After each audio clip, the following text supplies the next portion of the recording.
Merry Christmas, everybody, and welcome to InFocus. We are certainly glad you guys are tuning in to this episode. Yes, and today we're going to continue our discussion about Herod the Great. And he was a great builder. He was a great administrator.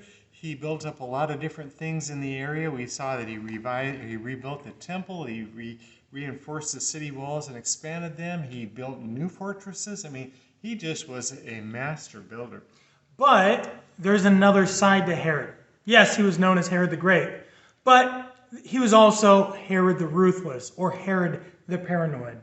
And as we were going to see, he did some unusual things. Go ahead. Go ahead. Well, he, as we saw on the previous episode, he was very politically savvy, and he used his influences to further his political ambitions. And that was seen in the marriages. Yeah, he in fact, over time, accumulated wives. In fact, he had 10 of those.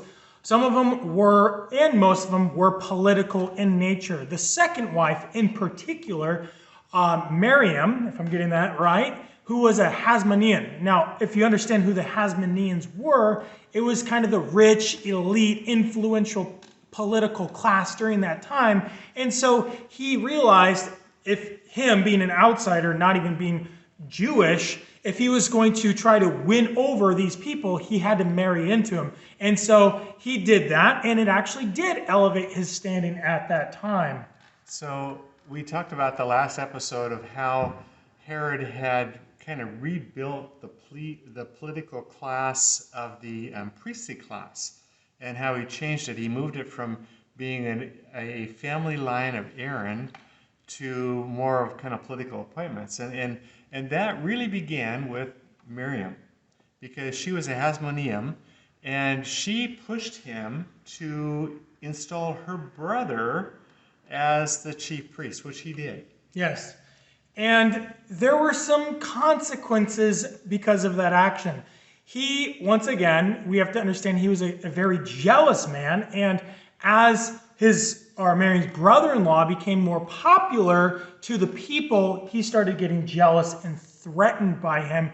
And within a year, something happened. What was that, Mike? Well, he had him killed. He had him assassinated, and he was drowned in just a couple feet of water, which was just impossible. They found him in the water, and Miriam's mother started creating the question of that Herod was responsible for this, and kind of passing it around to Cleopatra and elsewhere, and it went all the way up to Mark Antony, and Anthony called him in to give an account of this man's death.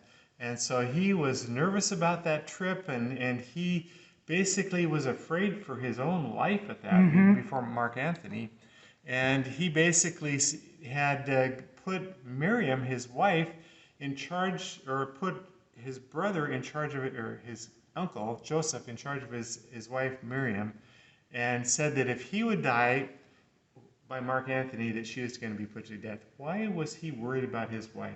Well, one of the things that he recognized is that she was extremely beautiful, and he was suspicious that she was unfaithful, and he did not want anyone else to have such a beautiful woman. So if he was going to go out, she was going to go with him to the grave, which is a pretty horrible thing to do if you really ask me. That's pretty crazy. So he was very jealous of her, and so he went off to see Mark Antony and to explain what is going on, and cover his tracks basically, and left her there with Joseph. And then they didn't hear about what happened to him, and so the assumption is that he was killed back in Rome.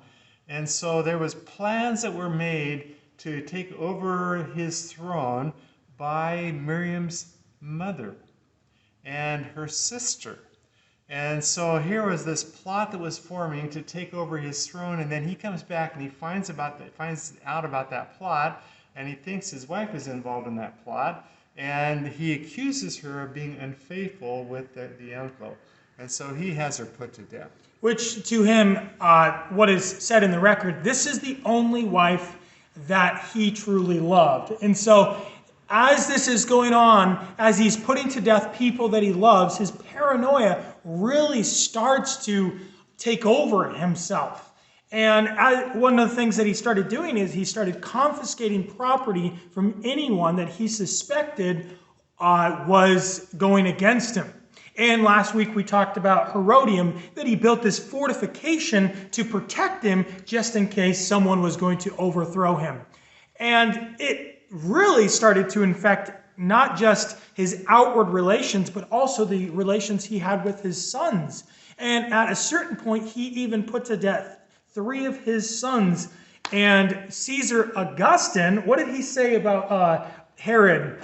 Well, he said it's better to be one of Herod's pigs than it is to be one of his sons. Because, the chances are you have better survival rate as being a pig than being one of his family members. Yeah, so anyway, that brings us to the Christmas story. And the amazing story that we see there is as the Magi are coming in and they're asking, where is this child that is born King of the Jews? Well, Herod had that title. And so he's just going, no, wait a minute. I'm the king. And he is, again, worrying about that. And so he wants then to know where that king was, or that child was. And of course, they didn't tell him. And he learns later that, that they had left without telling him. And so he goes in and he slaughters all the young male children in Bethlehem. Yeah, and so it all comes out of this continual paranoia, ruthlessness. And just because you're a shrewd politician doesn't mean you're necessarily a good one, or in a sense, a nice one. But all of this built into the reputation over time, and a lot of people really started to dislike Herod, to the point that Herod recognized that at his death, no one was going to mourn for him.